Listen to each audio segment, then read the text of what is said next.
Hi, and welcome. Today I want to talk about a few things that came up in the post you made and the things that are coming up in the discussions.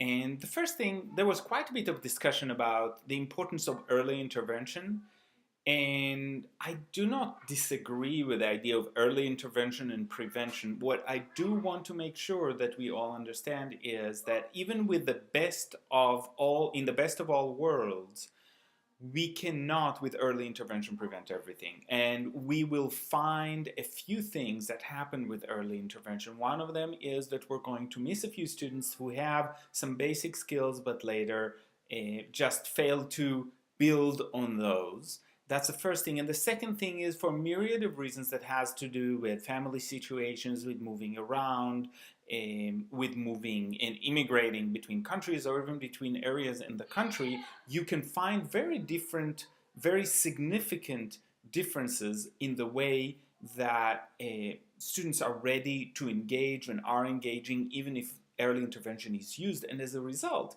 we actually see that they are in need of later intervention. And the focus on early intervention almost implies that there's very little to do later, and that's simply not true. There's a lot we can do. We'd rather do it early, we'd rather solve everything, and I use air quotes here because we actually know that this is not always the case.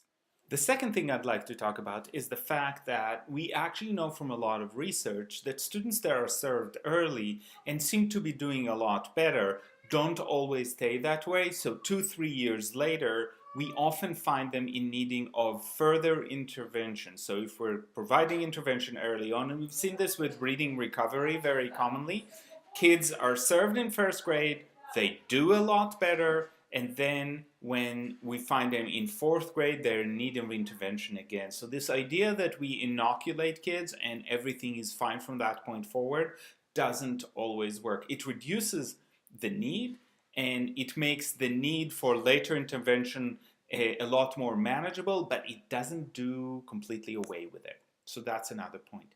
The next point I'd like to really explore with you is that idea of special education.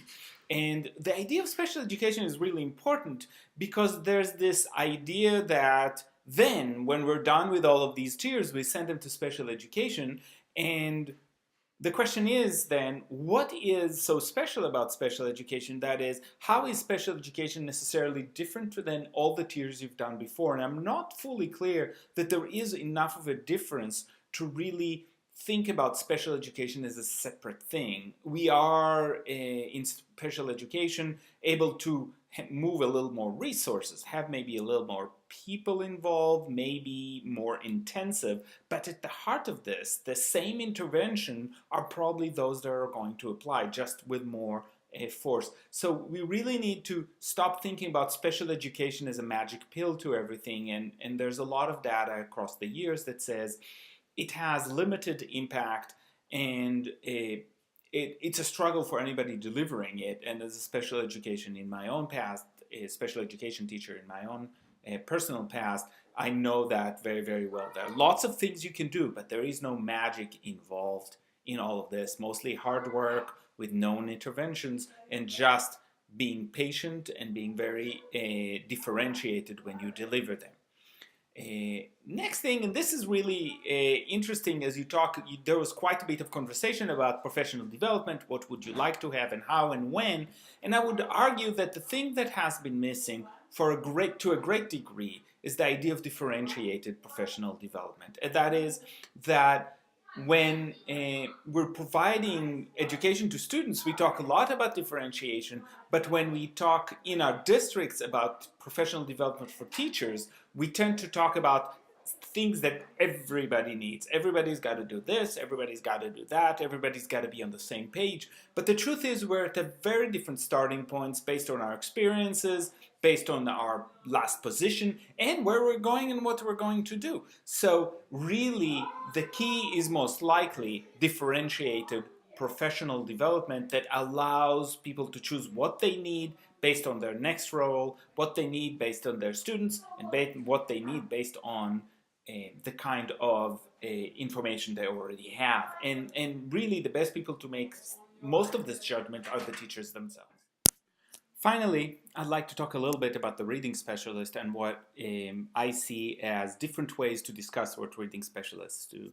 So one thing that is really important to talk about is what actually happens to reading specialists in schools. And too often what ends up happening, for a multitude of reasons, is that reading specialists tend to work more with individual students, do a lot of assessments, do a lot of one-to-one or small group instruction, and they don't get as much to working with teachers, where one could argue that this is probably their biggest role, and that is, if you're choosing a reading specialist or a leader for RTI, you want them to have the most information about this topic, and therefore you want them to lead other teachers and paraprofessionals, even parents and volunteers that are working. You want them to be the leader. So if they're spending all of the time working with individual students, they are really not using their talents to make sure that everybody is part of that system that we call RTI.